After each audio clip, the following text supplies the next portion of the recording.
जो डॉक्टर लोहिया जयप्रकाश नारायण जी की जो विचारधारा थी, उनके अनुरूप काम करने वाली हमारी पार्टी है और हमारे पार्टी के नेता आदरणीय नीतीश कुमार जी और पालीगंज से जयवर्धन यादव जी को उन्होंने अपना उम्मीदवार बनाया है, एनडीए के द्वारा उम्मीदवार घोषित हैं।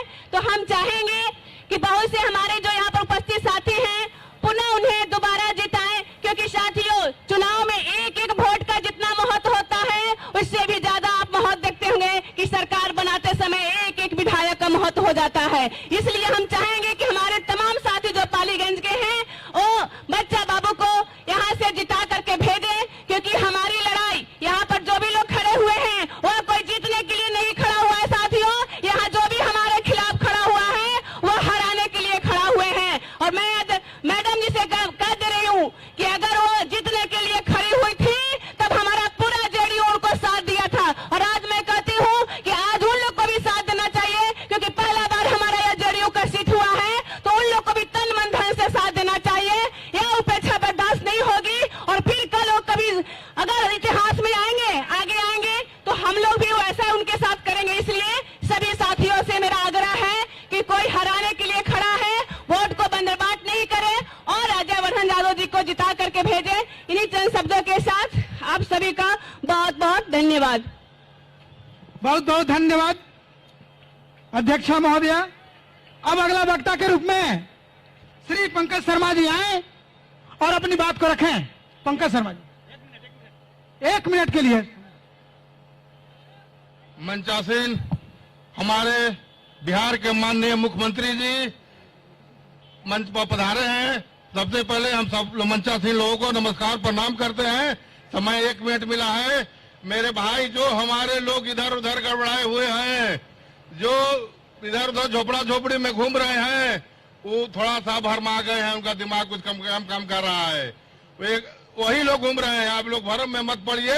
हम लोग सब लोग तीर छाप और भाजपा के साथ हैं। हमारा भाजपा तीर छाप परंपरागत, हम लोग वोटर हैं। हम सब लोग उनको वोट कर रहे हैं। हवा पानी लोग झूठो मूठो बना रहा है, इसलिए हम सब लोग वोट दे रहे हैं। आप लोग भरम में मत पड़िएगा। लोग भरा रहा है, भरमा रहा है कि लोग झोपड़ी में भूमिहार लोग, हम लोग टावर लोग चला गए। एकदम भरम है, बहुत भरम है। भरम में मत पड़िएगा। इसी के साथ बात समाप्त करते हैं। अब अगला वक्ता के रूप में सीपी सिन्हा साहब आए और कम समय में आधा मिनट में अपनी बात को रखें। सीपी सिन्हा साहब जी।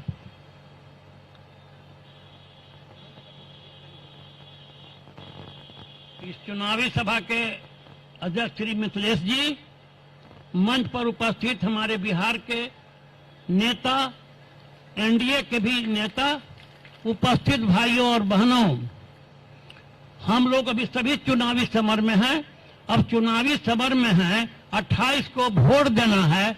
अब वोट देने की क्या प्रक्रिया होगी वो तो गवर्नमेंट तय करती है, लेकिन आपको भी तय करना है कि मैं किसे वोट दूं। आपका उम्मीदवार जयवर्धन यादव एक तो लोकल है, ये स्थानीय पालीगंज और दुल्हिन बाजार के रहने वाले हैं। दूसरा आप देखेंगे इतने सोबर नेचर का कैंडिडेट दूसरी तरफ कोई नहीं है। तीसरा विकासशील आदमी है और नीतीश बाबू से हर समय, मैं भी तो इनके साथ रहा हूं, विधानमंडल का मैं भी सदस्य हूं, तो इनका एक्शन में देखता रहता हूं किस तरह से पालीगंज के विकास के लिए ये सचेत हैं और किस ढंग से माननीय मुख्यमंत्री जी को प्रेरित करते हैं और उनके निर्देशन में काम करते हैं। वो हम देख चुके, इससे बढ़िया कैंडिडेट मिलना मुश्किल है। और दूसरे एनडीए के उम्मीदवार श्री जयवर्धन को देकर जितावे, भारी मतों से जितावे। जय हिंद, जय भारत। बहुत बहुत धन्यवाद। अब अगला वक्ता के रूप में अशोक वर्मा जी, पूर्व प्रत्याशी आरा लोकसभा भाजपा कार्यकारिणी सदस्य, आए और अपनी बात को रखें कम समय में।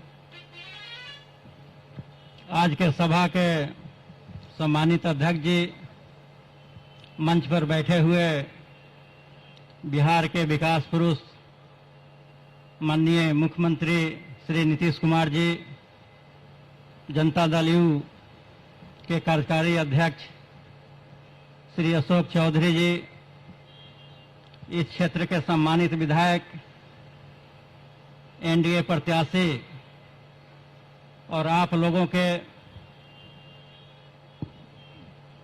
सहयोग से बनने वाले भावी विधायक श्री जयवर्धन यादव जी, विधान पार्षद सीपी सिन्हा साहब, नंद किशोर कुशवाहा जी, श्वेता विश्वास जी, मंच पर उपस्थित एनडीए के सम्मानित साथियों, पालीगंज विधानसभा के भिन्न भिन्न गांवों से आए हुए बुजुर्ग अभिभावकगण और नौजवान दोस्तों, साथियों, हम आप लोगों के बीच के हैं।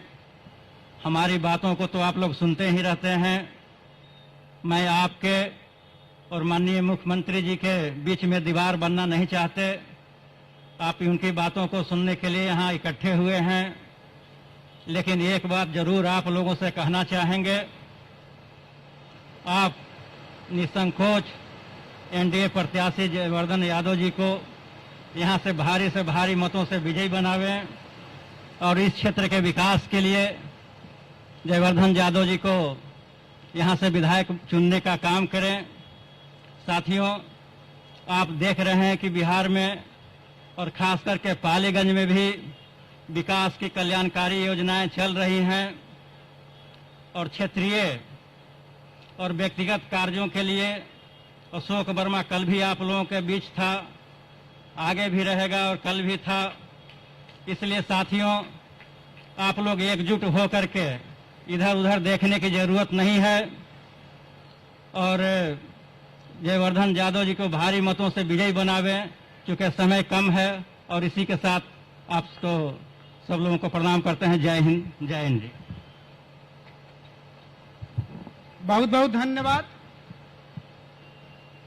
साथियों, तो इंतजार की घड़ी अब समाप्त हुई है। जिनकी इंतजार था, हम सब इतना समय से सुनने के लिए व्याकुल थे, अब वो घड़ी आ गई। बिहार के यशस्वी जनता दल यू के राष्ट्रीय अध्यक्ष श्री नीतीश कुमार जी मंच पे आ चुके हैं। पालीगंज की धरती पर हम सबों के तरफ से हार्दिक अभिनंदन और स्वागत है। मंच पे साथ में जनता दल यू बिहार प्रदेश के कार्यकारी अध्यक्ष श्री अशोक कुमार चौधरी जी आ चुके हैं। उनका भी हार्दिक अभिनंदन और स्वागत है। साथियों, बहुत सारे हमारे वरिष्ठ पदाधिकारी और वक्तागण अपनी बात, बिहार की बात, पालीगंज की विकास की बात रखे हैं। मैं अपने तरफ से एक छोटा सा कम समय में एक बात रखना चाहता हूं। बिहार में परिवर्तन और विकास तो हुआ ही है। इसके अलावे वैचारिक और सामाजिक भी विकास हुआ है। महोदय, इसी सामाजिक विकास में शराबबंदी भी एक बहुत बड़ी मिसाल है। और यह शराबबंदी जो हम सभी आगे बैठे महिलाओं के बीच से आया था, जो माननीय मुख्यमंत्री जी को आग्रह किया गया और उनकी बात को मानकर बिहार में शराब की बंदी की गई। साथियों, शराब बहुत ही बुरा चीज है, लीवर और किडनी पर असर करता है। ये एक प्रजापति मिट्टी का घड़ा बनाने वाले, वो चिलम बनाते थे और चिलम बनाते बनाते उनकी पत्नी बोली कि भैया मिट्टी का सुराही बनाओ। जब सुराही बनाने लगा, घर घर गया तो ठंडक पहुंचाया और वही सुराही जो है उसी तरह शराब भी। अब मैं के रूप में पालीगंज के यशस्वी विधायक श्री जयवर्धन यादव जी से आग्रह करूंगा कि वो आए और अपनी बात को रखें। जयवर्धन यादव जी।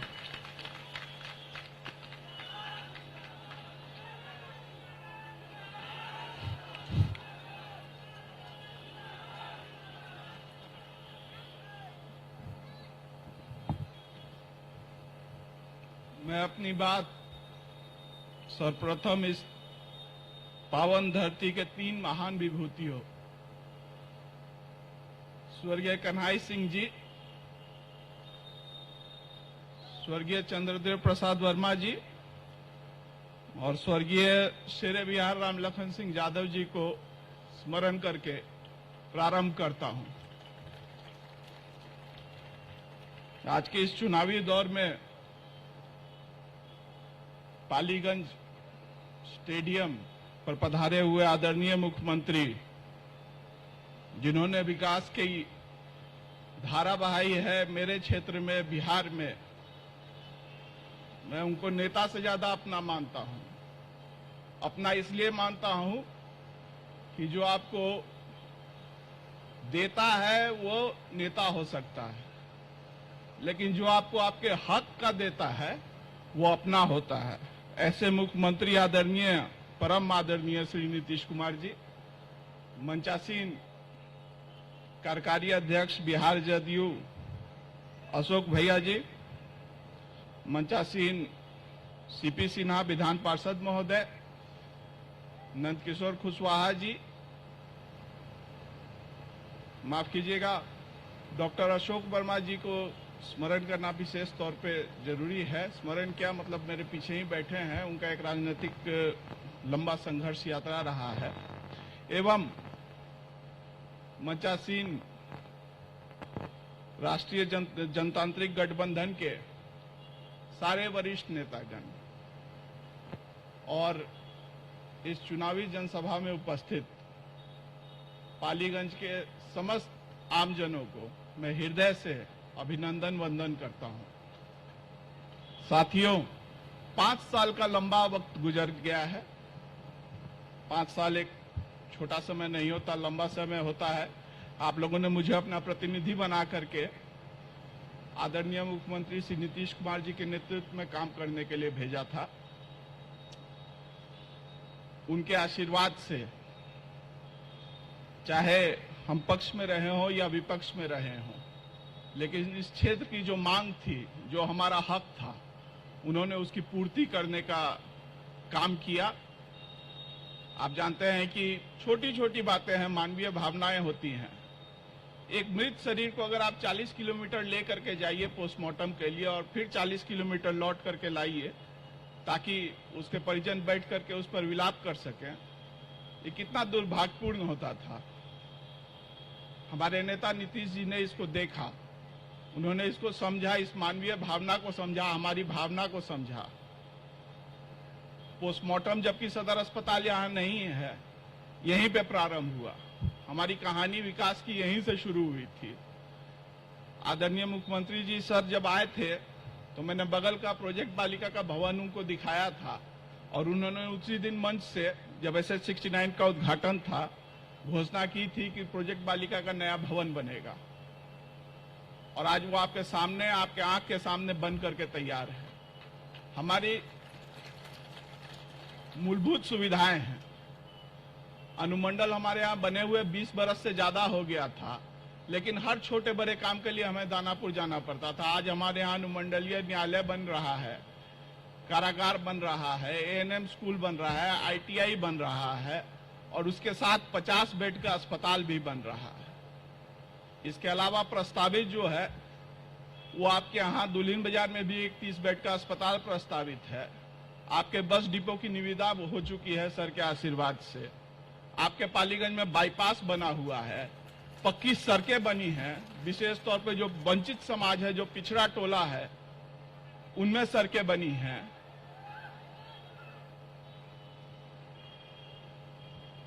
और इतना सब होने के बाद आज 5 साल के बाद हम लोग यहाँ खड़े हैं, इस मुकाम पर हैं जब आपको अपना निर्णय मेरे प्रति देना है। मैं जानता हूं आपका निर्णय मेरे नेता के प्रति कभी गलत नहीं है। चुनाव आपको मेरा करना है यहाँ इस धरती पर। नीतीश जी तो हमेशा यहाँ जीते हुए हैं और यहाँ लोगों के दिलों से जीते हुए हैं। अगर मैं अपने विपक्षी उम्मीदवारों की बात करूं, एक बाहर से आए हैं, जेएनयू के पढ़े हुए हैं। मैंने अपने संबोधन के शुरू में ही कहा था, मैं स्वर्गीय कन्हई बाबू का, स्वर्गीय चरणदेव प्रसाद वर्मा जी का और स्वर्गीय रामलखन बाबू का नाम लेता हूं, उनको स्मरण करके अपनी बात रखता हूं। लेकिन आपके जो प्रतिद्वंदी उम्मीदवार हैं उनके मुख से केवल एक शब्द निकलेगा। मैं आप सबको एक लाल सलाम पेश करता हूं। इस लाल सलाम का दंश आपने, हमने, सबने झेला है, पालीगंज की धरती ने झेला है। झेला है कि नहीं झेला है? झेला है कि नहीं झेला है? ताली मत बजाइए, बोलिए। क्या आपको याद है कि किस तरह से हमारे लोगों की हत्या की गई थी? कई उसमें से आपके अपने थे, मेरे अपने थे, मेरे पूर्वज के अपने थे। आप लोगों से जुड़े हुए थे, आप लोगों की बात रखते थे। उनकी वाणी को समाप्त किया गया, उन्हें मार डाला गया दिन दहाड़े। आप लोग ऐसे लोगों को बर्दाश्त कैसे कर सकते हैं? आप एक चीज समझिए, मेरे प्रतिद्वंदी उम्मीदवार मुद्दा उठाते हैं रोजगार का, कि रोजगार नहीं है। रोजगार तो हमसे सबसे ज्यादा हमारे देश चीन ने छीना है। रोजगार तो हमसे सबसे ज्यादा हमारे देश चीन ने छीना है, पड़ोसी देश ने। और आज वो हमारे दहलीज पर आकर के खड़ा हुआ है और हमसे हमारी जमीन छीनने की कोशिश कर रहा है। लेकिन क्या प्रतिद्वंदी उम्मीदवार चीन को इस कार्य के लिए भर्त्सना कर पाएंगे? क्या वो विरोध कर पाएंगे कि जो आपका देश है उस पर हमला हो रहा है, और वो उस देश को क्रिटिसाइज कर पाएंगे?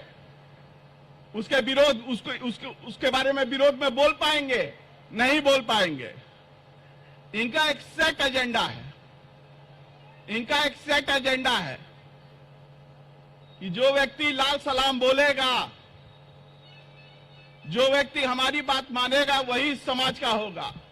नहीं तो जो भी होगा वो बाहरी समाज का होगा। पिछले दिनों केंद्रीय मंत्री रामविलास पासवान जी मर गए थे, उनकी मृत्यु हो गई थी। मैं खुले मन से उनको श्रद्धांजलि अर्पित करता हूं।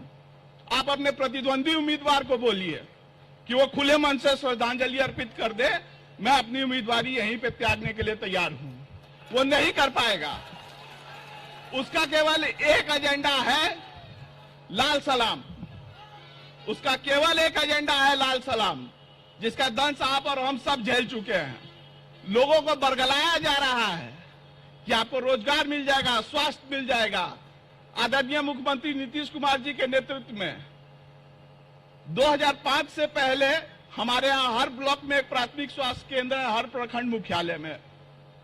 वहां पे मात्र महीने में तकरीबन 40 आदमी जाता है। आज वही संख्या बढ़ करके 10,000 हो गई है। तो क्या स्वास्थ्य सुविधाओं में बढ़ोतरी नहीं हुई है, तरक्की नहीं हुई है? मेरे मित्र मुद्दा उठाते हैं कृषि बिल का, किसान के हित में नहीं है। एमएसपी हो जाएगा, मिनिमम सपोर्ट प्राइस, जो न्यूनतम समर्थन मूल्य है वो घटा दिया जाएगा किसान के लिए। जिस बिल में एमएसपी का, न्यूनतम समर्थन मूल्य का जिक्र ही नहीं है, उसको वो कैसे कह दे रहे हैं कि बढ़ा दिया जाएगा या घटा दिया जाएगा? ये सोचने वाली बात है। उनके पास प्रश्न कई हैं लेकिन जवाब नहीं है। जब मैं जीत करके आया था 5 साल पहले, मेरे पास प्रश्न नहीं कई थे। मेरे यहाँ अनुमंडलीय कारागार नहीं है, न्यायालय नहीं है, अस्पताल नहीं है, पोस्टमार्टम नहीं है, नया अस्पताल नहीं है, दुल्हिन बाजार में नया अस्पताल नहीं है, बस डिपो जिनसिन है। मेरे सारे प्रश्नों का उत्तर मेरे नेता नीतीश कुमार जी ने दिया है। उन्होंने आपके सारे प्रश्नों का उत्तर 5 साल तक दिया है। अब आपके ऊपर है कि आप मुझे क्या करते हैं, मुझे पास करते हैं या मुझे फेल करते हैं। नीतीश जी तो हमेशा पास हैं। मैं जानता हूं कि वो हक का दिए हैं, वो आपके अपने हैं। बोला गया है कि समय अभाव है। मैं अपनी बात को मात्र 2 मिनट में अपनी वाणी को विराम दूंगा, ठीक है ना? लेकिन मेरा आपसे एक अपील है कि जब आप मत अपना देने जाइएगा और बटन में जब आपको चॉइस करने की बारी आएगी कि सबसे प्यारा जगह कहाँ है जहां मैं अंगूठा टिपूं, तो इस चीज को याद रखिएगा कि आप विकास को वोट दीजिएगा या विनाश को वोट दीजिएगा। जिस आदमी ने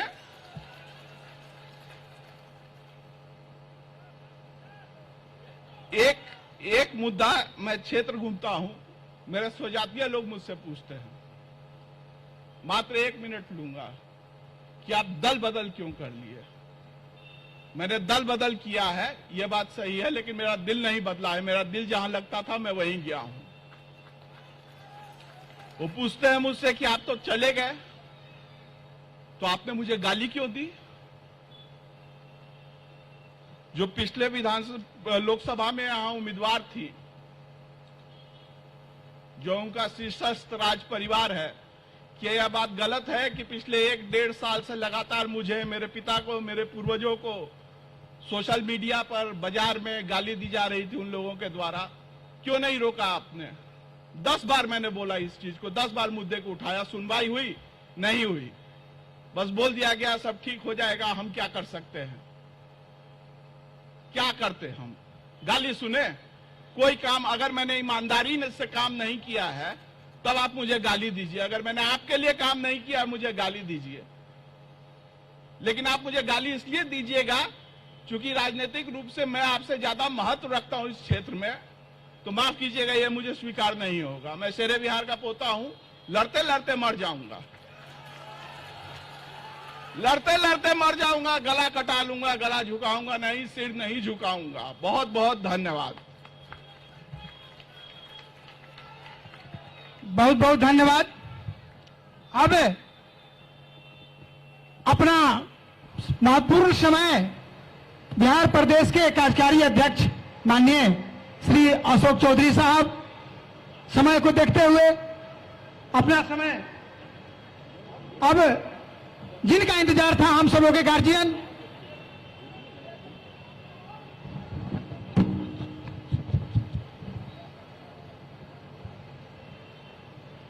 आज के इस चुनावी सभा में उपस्थित पार्टी के राष्ट्रीय अध्यक्ष और बिहार के यशस्वी मुख्यमंत्री परम आदरणीय श्री नीतीश कुमार जी, यहां पर उपस्थित पार्टी के सम्मानित नौजवान उम्मीदवार जयवंदर यादव जी, यहां पर उपस्थित सम्मानित अभिभावक अजय वर्मा जी, प्रमोद कुशवाहा जी, महिला के हमारे प्रदेश के अध्यक्ष श्वेता विश्वास जी, भारतीय जनता पार्टी और जदयू के हमारे सम्मानित नेतागण और यहां पर उपस्थित सभी सम्मानित मतदातागण, नौजवान साथियों, 15 वर्ष पूर्व आपके आशीर्वाद और प्यार से इस प्रदेश में माननीय नेता का आगमन हुआ और इस 15 वर्ष में माननीय नेता ने इस प्रदेश को विकास के एक नए आयाम को छूने का काम किया। जो बिहार 3.3 के विकास दर पे था, 15 वर्ष के बाद उसको 11.5 करने का काम माननीय नेता ने किया। जो बिहार 24,000 करोड़ के बजट पर था, आज 15 साल के बाद 2,15,000 करोड़ करने का काम किया। जो बड़ी बड़ी पार्टियां 15 वर्ष तक इसके पहले इस प्रदेश में राज कर रही थी, जिन्होंने अग्रों और पिछड़ों का जातीय उन्माद इस प्रदेश में फैलाया हुआ था, जिस प्रदेश में 118 नरसंहार हुआ था, जिस प्रदेश में धार्मिक दंगे अपने उन्माद पे था, उस प्रदेश को माननीय नेता ने 15 वर्ष पूर्व संभालने का काम किया था। इन 15 वर्ष में इन्होंने इस प्रदेश में सामाजिक समरसता लाने का काम किया, इस प्रदेश में अग्रे और पिछड़े की लड़ाई को बंद करने का काम किया, इस प्रदेश में आपसी भाईचारा और मिल्लत कायम करने का काम किया। 15 वर्ष में इस प्रदेश में मूलभूत संरचनाओं का विकास किया। इस प्रदेश में माननीय नेता ने कहा कि हम हर घर बिजली लाएंगे और हर घर बिजली लाने का काम किया, चाहे वो अगड़ा हो, पिछड़ा हो, दलित हो, सबके घर में बिजली देने का काम किया, हर क्षेत्र में काम करने का काम किया। जो प्रदेश में लोग बोलते हैं बड़ी बड़ी बातें, उनको हम पूछना चाहते हैं कि आपके समय में दलितों का बजट कितना था? मात्र 40 करोड़ का बजट था। जो प्रदेश आजादी के बाद इस देश में जहां दलित मुख्यमंत्री भी रहे हैं, वहां भी इतना बजट बढ़ाने का काम किसी प्रदेश के मुख्यमंत्री ने नहीं किया जितना माननीय नीतीश कुमार ने किया है। आज बिहार में दलितों का बजट, अनुसूचित जाति जनजाति का बजट 1,700 करोड़ रुपया है। जो बजट इस समय सबको था, जब माननीय नेता ने इस प्रदेश का प्रभार लिया था, 3 करोड़ 45 लाख, आज 532 करोड़ का बजट अल्पसंख्यक कल्याण के लिए है। अति पिछड़ों का कोई विभाग इस प्रदेश में नहीं था, लेकिन अति पिछड़ों की लड़ाई हमारे पहले की पार्टियां लड़ती रही, लेकिन अति पिछड़ों के लिए कोई विभाग नहीं था। माननीय नेता ने पदभार ग्रहण करने के बाद इस प्रदेश में अति पिछड़ों के लिए एक विभाग बनाने का काम किया, और आपको जान के प्रसन्नता होगी कि अति पिछड़ों के लिए 1600 करोड़ का आज बजट माननीय नेता ने उस विभाग के लिए किया है। हर एक क्षेत्र में माननीय नेता ने काम किया। पंचायतों का चुनाव हुआ, इसके पहले आरक्षण की व्यवस्था नहीं थी, सभी लोग माननीय नेता ने आरक्षण दिया, सब लोगों ने उसके खिलाफ हाई कोर्ट सुप्रीम कोर्ट तक लड़ाई लड़ा, माननीय नेता ने लड़ाई लड़ा। अनुसूचित जाति, अति पिछड़ा और महिलाओं को आरक्षण देने का काम किया, और आर्थिक और सामाजिक राजनीतिक रूप से जो समाज पिछले पायदान पर 70 बरस की आजादी में पड़ा हुआ था, उनको राजनीतिक प्रतिनिधित्व देने का काम किया, और महिलाओं को जो हमारी आधी आबादी थी उसको सशक्त और मजबूत करने का काम किया। इसके पहले की सरकारें इस प्रदेश में दलित, पिछड़ों और शोषित को चरवाहा विद्यालय में भैंस पर किताब पढ़ने का काम के लिए राजनीतिक सोच रखती थी और चरवाहा विद्यालय बनाने का काम करती थी। और हमारे माननीय नेता ने इस प्रदेश में IIT, BIT, NIT, Aryabhatta knowledge विश्वविद्यालय, चंद्रगुप्त मैनेजमेंट विश्वविद्यालय, चाणक्य लॉ संस्थान जैसे संस्थानों का निर्माण किया। Engineering college, medical college, ITI, ANM centre बनाने का काम किया कि जो बड़ी आबादी हमारे इस प्रदेश में युवाओं की है, उसको हम कैसे सुचारू रूप से सशक्त और मजबूत करें। जो आने वाली नस्ल को सशक्त करना चाहता है, जो आने वाली पीढ़ी को पढ़ाना चाहता है, जो चाहता है कि हमारा 21वीं सदी का बिहार हो, जो चाहता है कि हमारा वैभवशाली परंपरा, मेरे जो वैभवशाली जो मेरी विरासत थी, हम उसको जिसको दोबारा पाने का ललक है, जो सबके लिए काम करता है। इस प्रदेश में न जाति न धर्म देखा, जिसने गुरु गोविंद सिंह की जयंती को भी ऐसा बनाया कि पूरी दुनिया वाह वाह करती रही, उसी तरह से बौद्ध सर्किट को भी उसी तरह से बनाया, उसी तरह से सूफी सर्किटों को, खानकाहों को सबल करने का काम किया। इसीलिए आइए हम अपने नौजवान साथियों से आग्रह और अपील करते हैं, खास करके अपने दलित, अति पिछड़ा और महिलाओं से, अल्पसंख्यक भाइयों से अपील करते हैं कि वैसे नेतृत्व के साथ ताकत देने का काम कीजिए जो इस प्रदेश को 21वीं सदी का बिहार बनाने का काम किया है, जिसने किसी के साथ भी छल कपट नहीं किया, जिसने सबको साथ लेके चलने का काम किया है। क्योंकि हम कहते हैं कि नीतीश सबके हैं, परखा है जिसे चुनेंगे उसी को। इसी नारा के साथ जयवर्धन जी को तीर छाप पर मोहर लगा करके विधानसभा भेजने का काम कीजिए। ये मत सोचिए कि जयवर्धन जी खड़े हैं, ये सोचिए कि नीतीश कुमार खड़े हैं, ये सोचिए कि नीतीश कुमार की विचारधारा करी है, ये सोचिए कि जात पात से ऊपर उठा हुआ एक नया बिहार बनाने वाला, संकल्प करने वाला विचारधारा खड़ा है, जिसने 21वीं सदी का सपना देखा है। इसीलिए आइए तमाम नौजवानों से अपील है कि नीतीश कुमार को ताकत दीजिए, नए बिहार के निर्माण में अपना सहयोग कीजिए। बहुत बहुत धन्यवाद। जय बिहार, जय नीतीश कुमार। बहुत बहुत धन्यवाद। नीतीश कुमार जिंदाबाद, जनता दल यू जिंदाबाद, इंडिया गठबंधन जिंदाबाद। माननीय श्री नीतीश कुमार साहब, राष्ट्रीय अध्यक्ष बिहार प्रदेश के मुख्यमंत्री, आए और आशीर्वाद दें।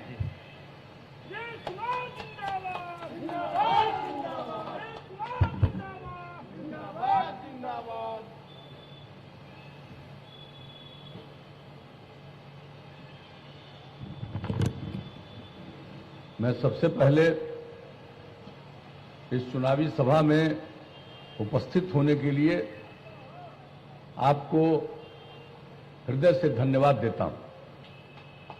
आज इस कार्यक्रम की अध्यक्षता कर रहे जनता दल यू के पालीगंज प्रखंड अध्यक्ष श्री मिथिलेश कुमार जी, एनडीए के और जनता दल यूनाइटेड के हमारे लोकप्रिय उम्मीदवार श्री जयवर्धन यादव जी उर्फ बच्चा यादव जी, हमारे साथ इस कार्यक्रम में आए हुए प्रदेश जनता दल यू के कार्यकारी अध्यक्ष अशोक चौधरी जी, विधान परिषद के माननीय सदस्य श्री सीपी सिन्हा जी, पूर्व सांसद श्री प्रकाश चंद्र जी, पूर्व विधान पार्षद श्री वाल्मीकि सिंह जी, पटना जिला जनता दल यू के अध्यक्ष अशोक कुमार जी, भारतीय जनता पार्टी के नगर मंडल अध्यक्ष पालीगंज श्री संदीप कुमार गुप्ता जी, जनता दल यू के नेता राज्य कार्यकारिणी के सदस्य नंदकिशोर कुशवाहा जी, जनता दल यू की महिला प्रकोष्ठ की प्रदेश अध्यक्ष श्रीमती श्वेता विश्वास जी, अति पिछड़ा प्रकोष्ठ पटना जिला ग्रामीण के अध्यक्ष जनता दल यू के श्री नरेंद्र चंद्रवंशी जी, इस कार्यक्रम में उपस्थित भारतीय जनता पार्टी के नेतागण सर्वश्री राजकुमार शर्मा जी, सच्चिदानंद जी, पंकज शर्मा जी, श्रीमती मधुबाला शर्मा जी, श्री चिंकू शर्मा जी, जनता दल यू के नेतागण श्री मनोज चंद्रवंशी जी, हेमंत पटेल जी, दिलीप वर्मा जी, जनाब मोहम्मद साहिद साहब, जनाब अजमल हुसैन अंसारी साहब, मिथिलेश कुमार जी, प्रशांत कुमार जी, राजेश कुशवाहा जी, सोमनाथ कुशवाहा जी, दीप नारायण सिंह कुशवाहा जी, अन्य सभी सम्मानित नेतागण, प्रिंट एवं इलेक्ट्रॉनिक मीडिया से जुड़े हुए सभी पत्रकार मित्रों, छायाकार बंधुओं, इस कार्यक्रम में उपस्थित बहनों एवं भाइयों, हमारे साथियों ने बहुत सारी बातों का जिक्र कर दिया है। समय की कमी है और ये जो कोरोना की बीमारी जो फैली कोविड-19 और उसके दौरान जो चुनाव हो रहा दुनिया भर में फैला, जहां घटा भी वहां फिर ऊंचा हो गया, बढ़ गया। अब उस स्थिति में बिहार में चुनाव हो रहा, बहुत कम अवधि के बीच में चुनाव हो रहा, चुनाव प्रचार करने का भी समय कम है और पहले जो चुनाव प्रचार करते रहते थे लगभग हर क्षेत्र में पहुंच जाते थे। अब इस बार वो संभव नहीं है, इसलिए वर्चुअल रैली के माध्यम से भी संपर्क कर रहे हैं और सभा का भी आयोजन हो रहा है। तो समय की कमी है, तो हमारे साथियों ने बहुत सारी बातों का जिक्र किया, मैं उनको दोहराना नहीं चाहता हूं। मैं तो आपके बीच में सिर्फ अनुरोध करने आया हूं, ये जयवर्धन जी को जिताइए। और आपको मैं बता देना चाहता हूं, 5 साल पहले जब ये जीत करके गए, ऐसा कोई वक्त नहीं है, ये हमसे निरंतर मिलते रहे, बात करते रहे, लेकिन सिर्फ और सिर्फ अपने क्षेत्र के विकास के संबंध में बात करते रहे। एक एक चीज का इन्होंने अभी कुछ चीजों का जिक्र किया, हर एक चीज की चर्चा मुझसे मिलकर करते थे और मैं इनको देखता था कि कितनी रुचि है, नौजवान में इतनी रुचि है, मुझे तो बड़ी खुशी होती थी। और देख करके भाई शेरे बिहार स्वर्गीय रामलखन बाबू के पौत्र, मुझे तो इतना बढ़िया लगता था। और उन्होंने भी क्या काम किया, शिक्षा के क्षेत्र में, विकास के क्षेत्र में अपने कार्यकाल में काम किया। जब हम विधानसभा के सदस्य पहली बार निर्वाचित हुए तो उस समय थे, क्या उनका हम सम्मान करते थे, सारी बात और देखते थे किस तरह से काम किया और किस तरह से लोगों को पढ़ाने के लिए कितना स्कूल और कॉलेज की उन्होंने स्थापना करवाई। जो उन्होंने काम किया उनके पौत्र हैं।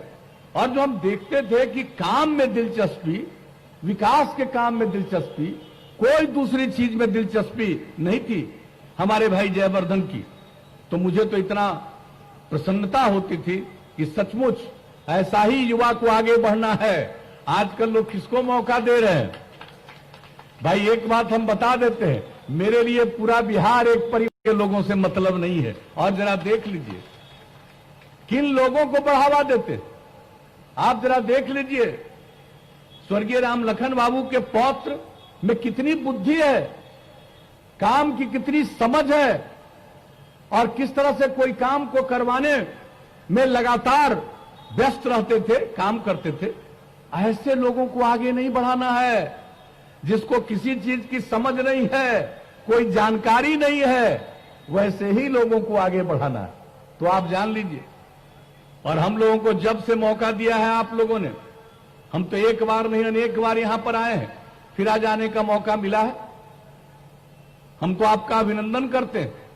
लेकिन आप बताइए कि जब से काम करने का मौका मिला हमने क्या कहा? न्याय के साथ विकास करेंगे।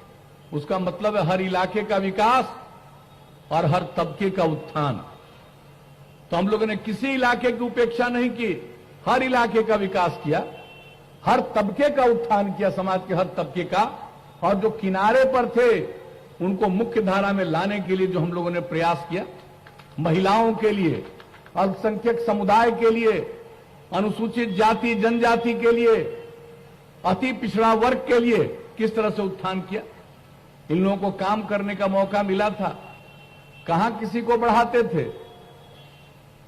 कोई महिलाओं को बढ़ाए?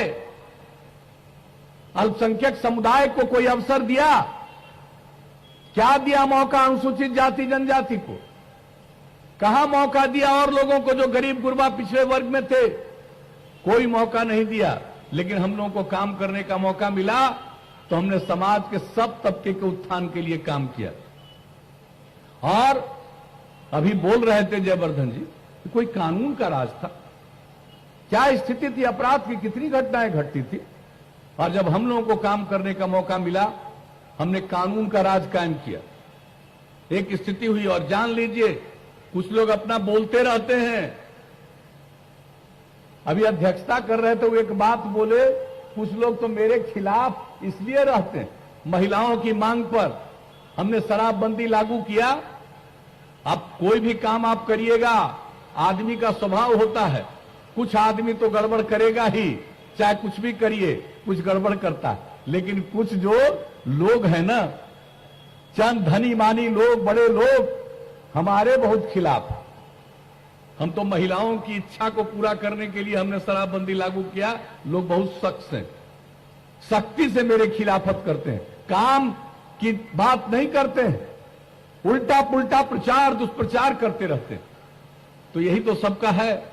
लेकिन जरा बताइए कितना अपराध घटा। अभी हर साल प्रकाशित होता है केंद्र सरकार के द्वारा आंकड़ा, किस राज्य में कितना अपराध हुआ। 2018 में जो सबसे अंतिम अभी प्रकाशित हुआ है अपराध के आंकड़े पूरे देश के, बिहार में अपराध इतना कमा है कि बिहार इतना आबादी वाला, बड़ी आबादी वाला बड़ा राज्य, और अपराध के मामले में बिहार का नंबर 23वें स्थान पर है, ये जान लीजिए।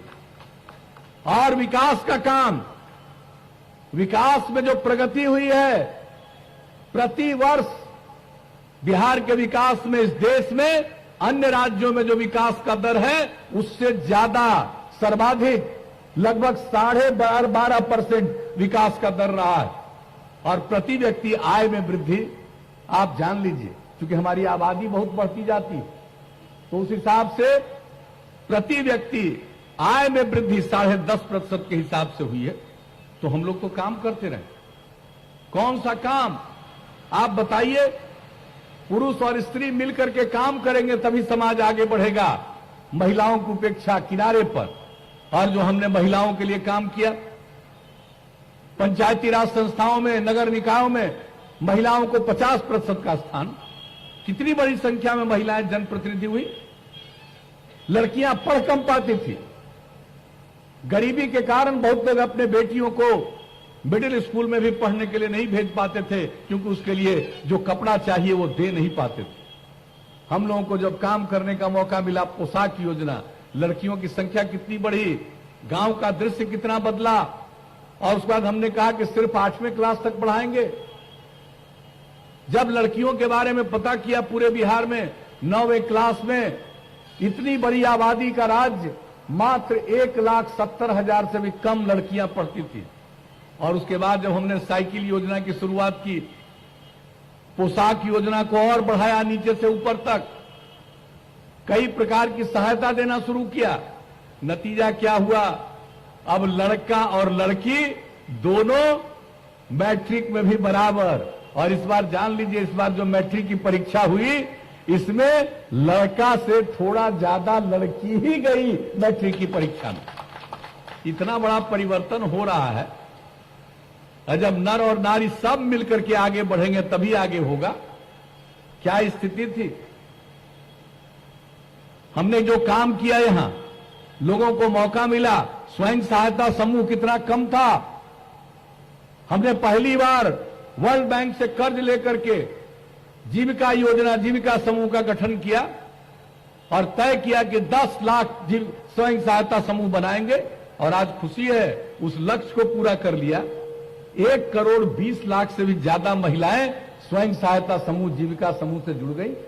यहां पे इन लोगों ने काम नहीं किया, हम लोगों ने काम शुरू किया। ये स्वयं सहायता समूह अन्य राज्यों की तुलना में बेहतर बना। तब उस समय की जो सरकार थी उसने देखा भाई बिहार में जीविका समूह बहुत अच्छा बना, तो उन्होंने देश भर के लिए आजीविका समूह की शुरुआत की बिहार के पैटर्न पर। अब आप सोच लीजिए, जब काम करने का मौका मिला तो एक एक काम, इसी तरह से समाज के कमजोर तबके के उत्थान के लिए हर प्रकार से काम, और ये काम करते रहे। क्या हालत था बिजली का, कैसा सड़क का हाल था, हर चीज को, स्कूल की पढ़ाई को बेहतर करना, कितने शिक्षक की बहाली की, हर प्रकार से।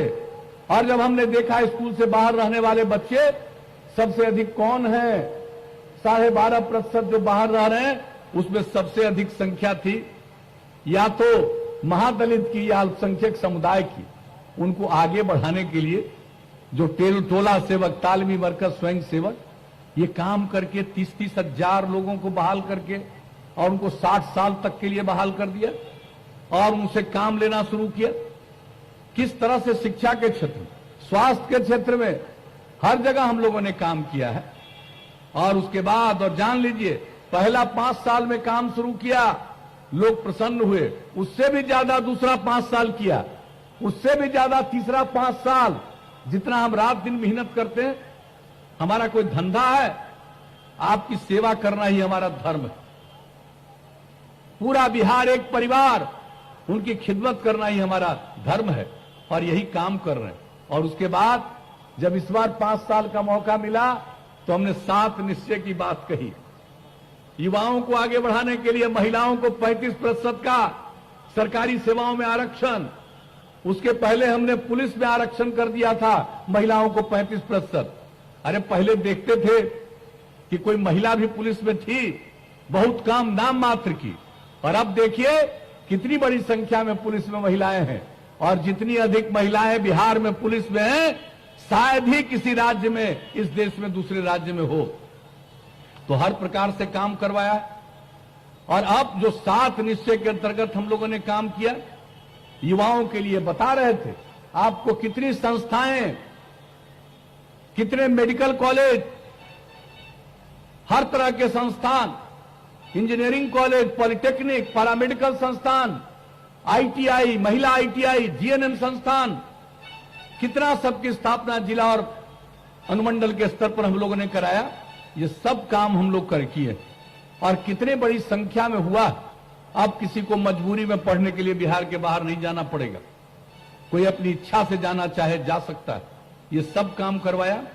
और उसके बाद लड़के हमारे आगे बढ़े, उसके लिए क्या किया, स्टूडेंट क्रेडिट कार्ड, लोगों को मदद देना शुरू किया। जो पढ़ नहीं रहा, कुछ ही पढ़ा है, कोई काम की तलाश में है, 2 साल तक 1000 रुपए तक के प्रति महीना मदद, उसको स्वयं सहायता भत्ता। और तीसरा, कोई भी काम करेगा, कोई काम करना चाहेगा, उसको कम से कम कंप्यूटर पर काम करना आएगा तब। और हमने कुशल युवा कार्यक्रम, कंप्यूटर पर काम करना सिखाया। 10 लाख से ज्यादा युवाओं ने इसका प्रशिक्षण लिया। क्या क्या काम किया। और इसके बाद हमने कहा हर घर तक बिजली पहुंचा देंगे। 18 के दिसंबर का लक्ष्य था, 18 के अक्टूबर में पहुंचा दिया। हमने कहा हर घर में शौचालय का निर्माण लगभग पूरा, कुछ ही बचा है। और हर घर तक पक्की गली और नाली का निर्माण, यह भी बहुत हद तक हो चुका है, थोड़ा ही बचा है। और हर घर तक नल का जल सबको पहुंचाना चाहते हैं। 83% से ज्यादा ये काम हो चुका। ये भी काम बहुत जल्दी हो जाएगा। और हम शुरू से कहते रहे कि खुले में शौच से मुक्ति हो जाएगी और पीने के लिए स्वच्छ पानी मिलेगा। तो आज जितनी बीमारी होती है, 90% बीमारी से छुटकारा मिल जाएगा। तो ये सब सोच करके एक एक काम कर रहे हैं। आप जो इतना काम किया है, सबका अनुरक्षण करेंगे। और जान लीजिए, जब इसके बाद हम लोगों को काम करने का मौका आप आगे दीजिएगा, तब और भी हमने सोच लिया। 7 निश्चय 2 ये भी सोच लिया है। हम एक एक चीज जो काम है सब काम रक्षण तो करेंगे ही, लेकिन उस पर और भी जो जरूरी है बिहार के लिए उसके बारे में एक एक चीज का आकलन और अध्ययन करके हम लोगों ने कहा है। तो हम लोग कैसा बिहार बनाना चाहते हैं आप जरा सोच लीजिए। हम लोग बनाना चाहते हैं सक्षम बिहार, स्वावलंबी बिहार, और इसके लिए फिर 7 निश्चय 2 शुरू किया। युवाओं के लिए संस्थाओं में गुणवत्ता बढ़ाएंगे। अब सिर्फ उसमें नई टेक्नोलॉजी का एक एक चीज का ट्रेनिंग दिलवाएंगे। हम लोगों ने जो कुशल युवा कार्यक्रम में ट्रेनिंग दिलवाया कि कंप्यूटर पर काम करें, उसके अलावे अब आगे बढ़ करके हर जिले में संस्थान बना करके वैसे तमाम युवाओं को जो नई टेक्नोलॉजी, आजकल जो टेक्नोलॉजी का विकास हो रहा है, नई नई चीजों की जानकारी जरूरी है, उसके लिए एक एक को ट्रेनिंग देंगे। और प्रमंडल स्तर पर टूल रूम बनाएंगे। जितना भी जरूरी है, जितने तरह के मशीन आते हैं सब मशीन को रख करके सबको ट्रेनिंग देना, तो काम यहां लोगों को मिल जाएगा। और यहां पर इतना काम होगा कि हमको किसी चीज को बाहर से नहीं मंगवाना पड़ेगा, यहीं से बहुत सारा चीज बाहर जाएगा, लोगों की आमदनी बढ़ेगी और युवाओं को काम का अवसर मिलेगा, उनकी आमदनी बढ़ेगी। महिलाओं के लिए और करेंगे। अभी दे रहे हैं इंटर पास करने पर 10,000 और ग्रेजुएट हो जाने पर 25,000। अब देंगे अगली बार इंटर पास करने पर लड़की को 25,000 और ग्रेजुएट हो जाएगी तब 50,000।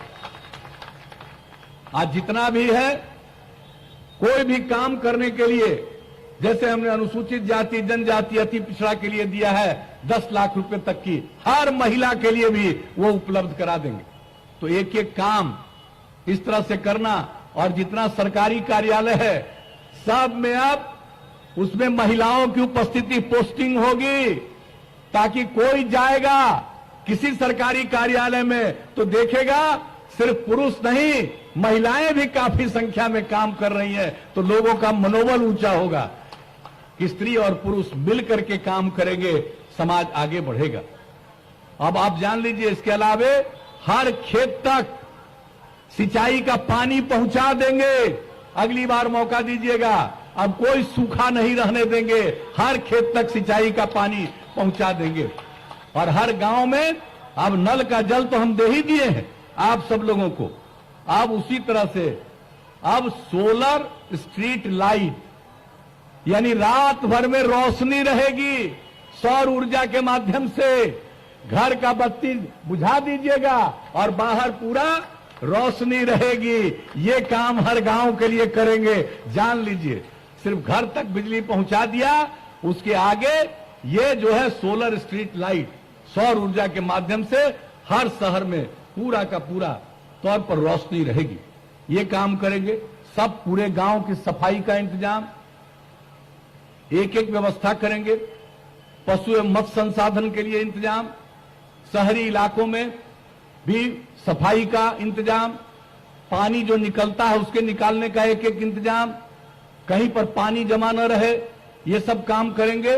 और वही नहीं, इसके बाद जान लीजिए, जो वृद्ध जन हैं, बहुत लोग परिवार में उपेक्षित होते हैं, बाहर निकलने को मजबूर, रहने की जगह नहीं, ऐसे लोगों के लिए, वृद्ध जन के लिए हम लोग आवास का इंतजाम करेंगे, ताकि किसी को कोई कष्ट नहीं हो। अगर घर में बुजुर्ग लोग पीड़ित हैं, आकर के वहां रह सकते हैं, तो इस तरह का काम करेंगे।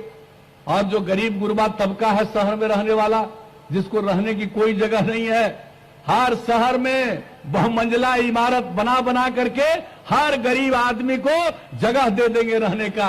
ये बात जान लीजिए, ये सब काम हम लोग करेंगे। और इसके अलावे एक चीज नहीं, अब हर गांव तक पहुंचा दिया सड़क। अब जान लीजिए, गांव गांव को जोड़ते हुए कहीं महत्वपूर्ण जगह पर जाने के लिए और सड़क चाहिए, उस सड़क का निर्माण कराएंगे। और शहर और बाजार में बाईपास का निर्माण, फ्लाईओवर का निर्माण, ये सब पूरे बिहार में करवाएंगे। और गांव में स्वास्थ्य का इंतजाम, सिर्फ मनुष्य के लिए नहीं, पशुओं के लिए भी हर 8 से 10 पंचायत पर एक पशुपालन चिकित्सालय, पशु चिकित्सालय खोलेंगे और वहां से नई टेक्नोलॉजी के माध्यम से हर गांव को जोड़े रहेंगे। किसी का जानवर भी अगर बीमार पड़ा तुरंत उसकी सूचना होगी, इलाज होगा और सारा दवा उसको सरकार की तरफ से मुफ्त में दिया जाएगा। तो जान लीजिए, आगे के लिए सब बात हमने सोचा है, हमारे एनडीए के और लोगों को कोई बात दिमाग में आएगी, सबको मिला करके बिहार को कितना आगे और ले जाना चाहते हैं समझ लीजिए। सक्षम बिहार, स्वावलंबी बिहार बनाएंगे, बिहार को और आगे बढ़ाएंगे। और ऐसे काम के लिए जो हमारे भाई जयवर्धन जी हैं, इस तरह के लोग नई पीढ़ी के होंगे। हम लोग तो काम कर ही रहे हैं, लेकिन हमको चाहिए नई पीढ़ी के लोग, वो काम करने वाले हों, किसी बात को समझें और आगे बढ़ें। हम ऐसे लोगों को बढ़ा करके देश राज्य का नेतृत्व करने के लायक बनाएंगे। इस बात को अच्छी तरह जान लीजिए। इसलिए आप ध्यान रखिएगा, काम करने वाले लोगों को ठीक से पहचानिए, समझिए, और कौन खिलाफ में लड़ रहा है, पहले क्या गड़बड़ किया, किसके साथ आजकल हो गया है, कौन सा सिद्धांत है। इसलिए इन सब चीजों का, और बहुत लोग तो मेरे बारे में बोलते रहते हैं, हमारे खिलाफ बोलेगा तो उनको बढ़िया से प्रचार मिल जाएगा। भाई करो, हमारी आलोचना करने से तुमको प्रचार मिलता है, कराओ अपना प्रचार, हमको कोई मतलब नहीं, हम कोई अपना प्रचार नहीं कराते हैं। हम आपकी सेवा करते हैं और काम करते हैं। और काम ऐसा होता है, बताइए, जल जीवन हरियाली अभियान क्या हुआ है? पर्यावरण के संरक्षण के लिए, जल के संरक्षण के लिए, और पेड़ पौधे लगाए जाएं, इन सब चीजों के लिए, सौर ऊर्जा करिए, और खेती में मौसम के अनुकूल कृषि हो, इन सब चीजों के लिए कितना पेड़ लगा। हम तो 12 से शुरू किए हैं, हरित आवरण बढ़ा, 15% के करीब हो गया। अब इसके बाद और आगे बढ़ाने के लिए हमने लक्ष्य रखा था कि 9 अगस्त तक 2,51,00,000 पेड़ लगाए जाएंगे। और आप जानते हैं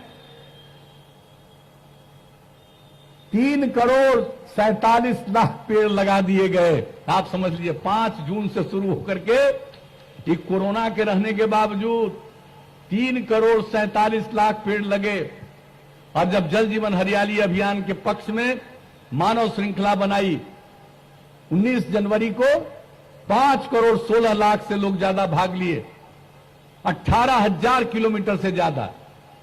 चर्चा लोग कम करते हैं। और जान लीजिए, संयुक्त राष्ट्र संघ में से आया खबर कि आपके यहां पर्यावरण पर काम हो रहा है, यूनाइटेड नेशन के बीच में। आप जरा अपनी बात कहिए। 24 सितंबर को वीडियो कॉन्फ्रेंसिंग से हमने अपनी बात रखी है, क्या बिहार में हुआ है, और बापू की बात बताई कि बापू ने कहा है, हमारे राष्ट्रपिता ने कहा है, महात्मा गांधी जी ने, बापू ने, कि भाई धरती आपकी जरूरत को पूरा करने में सक्षम है, लेकिन आपके लालच को पूरा करने में नहीं है।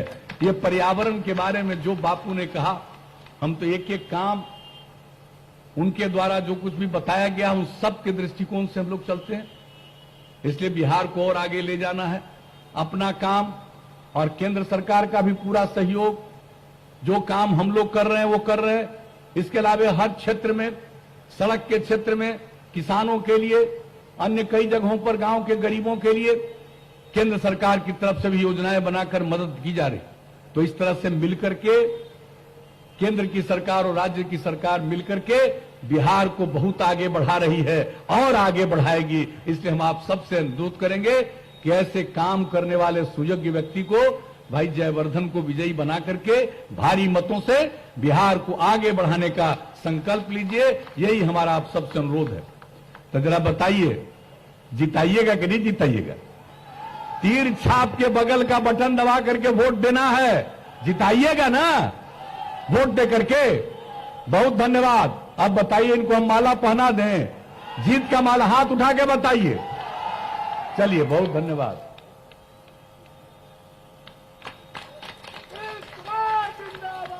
तो आपकी इजाजत से हमने इनको जीत का माला पहना दिया। अब आपका दायित्व है, भारी मतों से विजयी बनाइए और लोगों को बता दीजिए कि विकास ही असल रास्ता है। हम सब लोग सबकी सेवा करते हैं और बिहार का विकास, और कुछ लोगों का नजरिया है अपना ही कुछ बढ़ाओ। तो वैसे लोगों से बच करके बिहार को आगे बढ़ाना है। और जो बिहार की ऊंचाइयां थी, पुराने जमाने में बिहार सबसे ऊंचे स्थान पर था।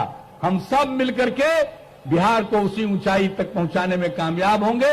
इन्हीं शब्दों के साथ आपने जो सहयोग का आश्वासन दिया, इसके लिए आप सबको हृदय से धन्यवाद देता हूं, आपका अभिनंदन करता हूं और अपनी बात समाप्त करता हूं। नीतीश कुमार जिंदाबाद, जनता दल यू जिंदाबाद। आपका नेता कैसा हो,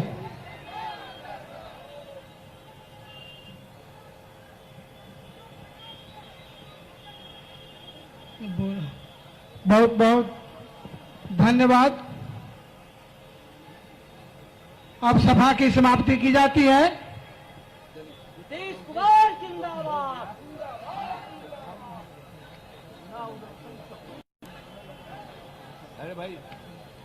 नीतीश कुमार जिंदाबाद।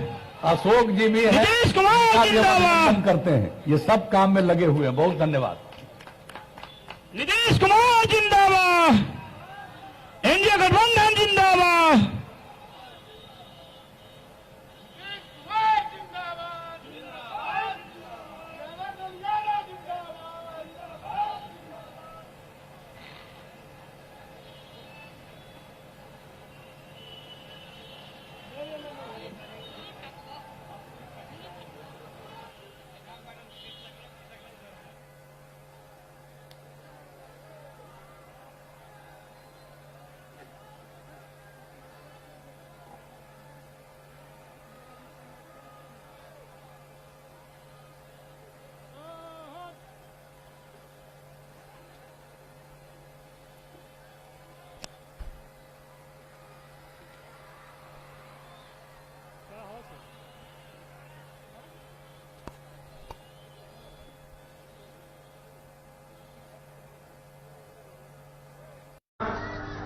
साथ ही राजनीति में